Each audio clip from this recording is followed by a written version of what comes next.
principal acontecimento do domingo, político, foi a manifestação na Avenida Paulista.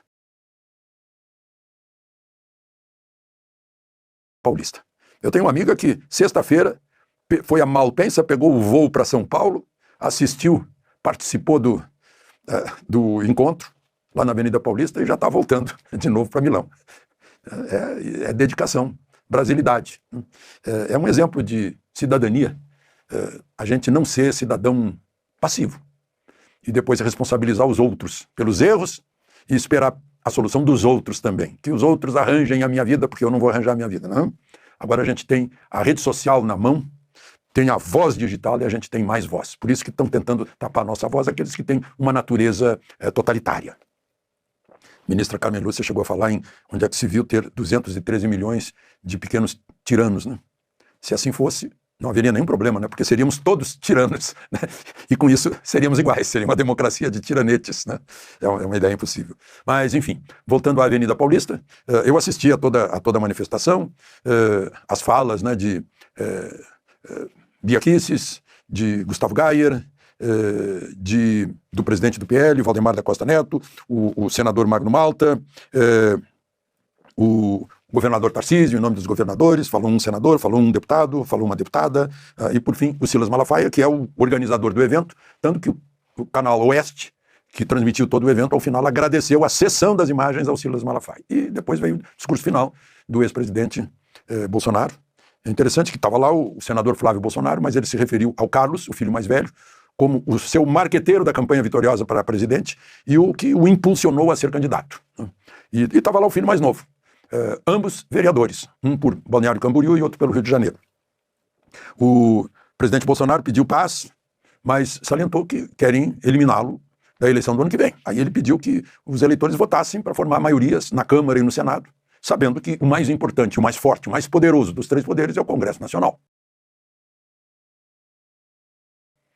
que não tem exercido o seu poder como deveria. E é um poder espalhado. São 513 vozes na Câmara, 81 vozes e cérebros no Senado, né? E que tem lá os seus deveres de defender as suas prerrogativas, porque não é por eles, não. É o que eles representam. Os senadores representam os estados e os deputados representam seus eleitores. Eles recebem a procuração do voto, para defender as aspirações dos eleitores, aquilo que foi combinado, os compromissos de campanha, né? Mas, enfim, foi tratado disso. Eu estava preocupado que pudesse haver críticas ao judiciário. Não houve críticas ao Supremo, né? Porque o judiciário todo está sentindo essa disparidade entre ações do Supremo e a Constituição. E fica num caminho terrível, né, para entender isso. A gente, inclusive no voto da ministra Carmen Lúcia, a que eu me referi há pouco,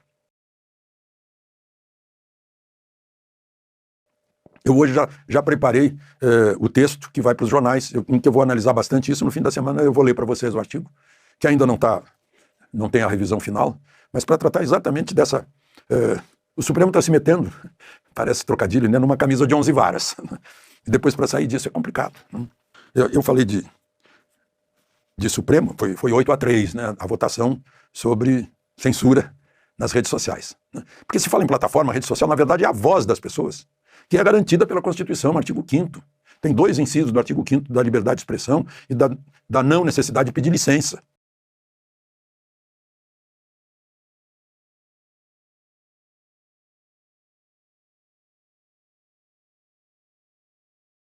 para falar. E lá no artigo 220 proíbe a censura também.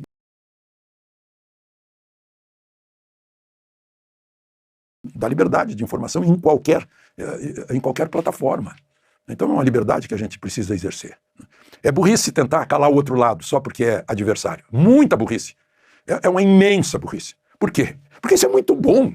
Porque uma que vai apontar erros que eu não sei que eu estou cometendo. E outra vai me fazer que eu conheça o adversário. Ele não vai me surpreender se ele estiver livre para falar. O golpista, o mentiroso, não é? O discurso de ódio não vai me surpreender. Agora imagina se isso é fechado. Eu não vou poder me defender porque eu não vou conhecer. Será que entenderam isso? 8 não entenderam, sinto muito. Mas enfim, os censores, na verdade, numa democracia, somos nós. Cada um de nós decide, olha, o sujeito está mentindo, eu não vejo mais. Não, eu me afasto da pessoa. Discurso de ódio, eu me afasto. a pessoa ou a empresa, a televisão, o rádio, o jornal, a revista, vai começar a diminuir a audiência. Os leitores, os ouvintes, vai baixar. O que foi que houve? Será que descobriram que a gente está mentindo? Mas tem gente que está mentindo sem querer. Né? Veja só, Supremo, eu estava lendo no New York Times, né? Supremo dos Estados Unidos, Suprema Corte, 6-3. Os juízes de primeira instância não podem bloquear decisões do presidente da República através, eles chamam de ordem, de alguma coisa assim, o outro nome é decreto, que equivale a decreto, né? Que estava havendo muito ativismo judicial por lá. Né? Decretos do presidente não podem ser derrubados por um juiz de primeira instância. Né? Estava em discussão, mas não entraram no mérito, uma questão de gente que vai para lá, entra como turista, para ter um filho lá. E aí o filho é nacionalidade americana, cidadania americana. Aí já que eu tenho filho americano, eu também tenho direito à cidadania, minha mulher também. E aí ele diz, não, peraí, está havendo uma indústria de cidadãos americanos para trazer o resto da família, de gente que nasce lá. Bom, também por 6-3, foi no estado de Maryland, que os pais, por razões religiosas, têm o direito de retirar seus filhos de aula sobre LGBT, né, que trata de prevalecer a liberdade religiosa prevista lá. Isso está valendo para todos os estados agora. Tudo bem com história de botar na cabeça de criança questões de sexo, eles chamam de gênero, né? A criança vai torcer a cabeça da criança. E por fim, por 6-3, dando mais força para o secretário de saúde, Robert Kennedy Jr.,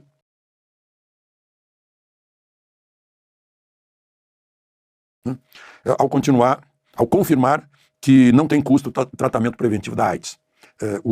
Esse secretário de saúde tem tido uma ação muito enérgica em relação às tapeações, né, que vieram, primeiro puseram medo nas pessoas sobre a pandemia, sobre Covid, depois veio uma série de tapeações e o Robert Kennedy está pondo luz sobre isso.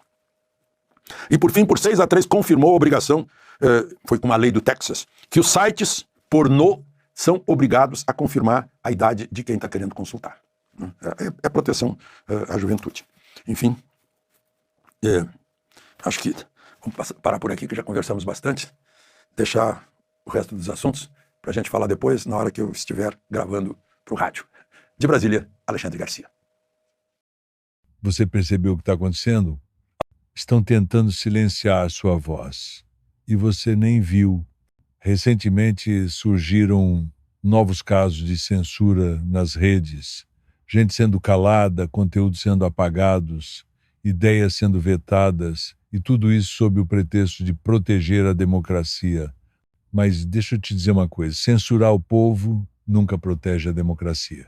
Censura protege apenas quem tem medo do debate. Alexandre Garcia falou sobre isso de forma direta. Querem censurar o digital, querem decidir o que você pode ou não pode dizer na internet. E o mais absurdo, isso ainda é legal. O problema é muito maior do que parece. Quando uma opinião é apagada, não é só a postagem que some, é a liberdade de todo mundo que fica mais fraca. E quando isso vira rotina, a gente nem percebe que já não pode mais falar. A pergunta é, até quando a gente vai aceitar isso calado? Fica ligado. Sua voz é seu poder. E se você quer continuar tendo o direito de usá-la, compartilha isso, porque calar agora é perder depois.